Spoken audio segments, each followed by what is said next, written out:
Another little life hack that I want to share with you guys is when you have a conversation, whether online or in person with someone, and you get a very triggered response, and by triggered I mean not that someone is literally traumatizing you with their response, but that you feel this weird sensation in your body. It could be frustration, irritation, anger, like hurt, whatever it is. Usually it's one or two things. You're either feeling hurt or you're feeling angry most of the time. And when that's in your body, usually, like for me, it's a ball that sits right between like my throat and my heart, but like around my chest area. And I feel like I kind of zone out to what somebody's saying because I'm like, wow, that's really pissed me off. You'll have your own reaction, okay? But everybody has one. What I want to say is the best life hack to do in that situation is exercise the gap. So a lot of nervous system work is around this idea of exercising the gap. And basically, when I say exercise the gap, it's create that distance between your reaction and then the response you want to give. It is not avoidance. It is not, this is overwhelming, so I'm going to completely run the other way and just avoid dealing with it. And it's not confrontation. It's not, I'm going to gather all this evidence of ways that you piss me off and then launch at you. That's not what the gap is. The gap is allowing the immediate physical response to subdue before you have the conversation. Now, there's a few things that I would advise with this gap. One, take some time separately. If you're in a situation where someone's looking for a response physically, they're saying, okay, are you not going to answer me? You can say, I hear what you're saying, and it was a lot for me to process. So can I come back with a response in a while? Can I just sit with that for a bit? Is that okay? I do want to give you a response. I just don't feel like I'm in the best position to do that right now. And if you have a text, someone's text you, say, I just need to take some time to think about this. I will get back to you. I'm not ignoring you.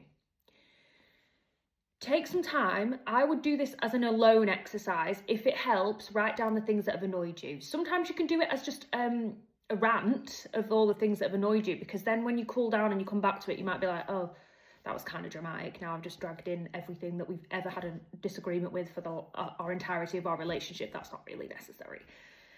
So sometimes for people that's quite helpful. Don't share that with the person. Don't share the words that you've written down or the words that are in your head, because a lot of times it makes things worse because it's your most volatile response. And a second caveat to that, don't talk to somebody else about it, because I've found, and I think a lot of other people will have found, the more people you enter into this discussion, the muddier the waters become. A lot of times people are not really emotionally invested in the disagreement or the conflict that you're having. It doesn't really affect them. So they might smile and wave and kind of say, yeah, you're right. Or they might decide to go against what you think. And all that does is inflame that physical response, that frustration you originally had, because then you can go into this place of, no one understands my point of view.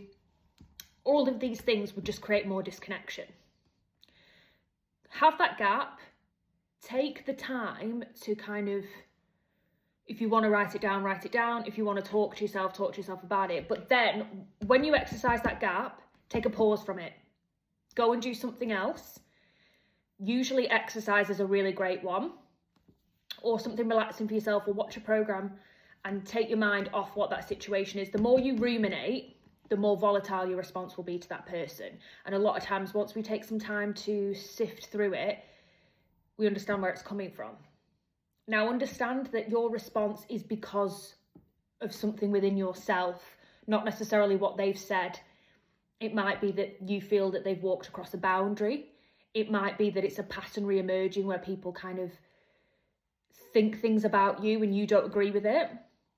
Whatever it is, be curious when you're in a calmer place. Why did that really annoy me? Because they actually said it quite innocently, and now I'm here being pissed off at them, and they're probably thinking, that's crazy because we were talking about something completely different than you. Why would you be angry at me? So take some time to have a little consideration, and then when you're calmer, reapproach the person. Because what a lot of people do is they sit in that resentment of, you've not listened to my opinion, you piss me off, I don't want to deal with it, let's move on, but that resentment still sits there. And then usually when you have further conflict or disagreements, that comes back out because you say, I didn't get my peace last time, so I'm more pissed off now. It's not about you having your peace, but it is important that if there's something you need to communicate in terms of boundaries or respect or how the relationship works, you do it from a place of calm. So you can say, I've had some time to think, and I'll be honest with you, my initial reaction was I was frustrated. I want to explain to you why, because it's not about you, it's more about what was going on with me. But I feel like when you say this about me, I don't like it, or when we talk about this, it upsets me. And maybe that's my body's way of saying, in future, we shouldn't talk about this together. Maybe this is something that you can talk to somebody else about, but it's something I don't feel comfortable with, or it's something that makes me have this reaction. It's your body's usually trying to communicate something feels off and how to align it back together. It's not necessarily that person's fault either, but you have to take culpability. If you're recognizing that something in your body feels so angry or triggered by something that someone says, it's an opportunity to then, when you are calm, discuss it with them and kind of see whether in the future you can deal with this better so that it triggers you less. But you need to be curious and you need to communicate calmly to the other person what your needs are. And then if they choose to ignore that, not respect it, not deal with it, then again, your body feeling uncomfortable with that, them not acknowledging it, means that you're just misaligning.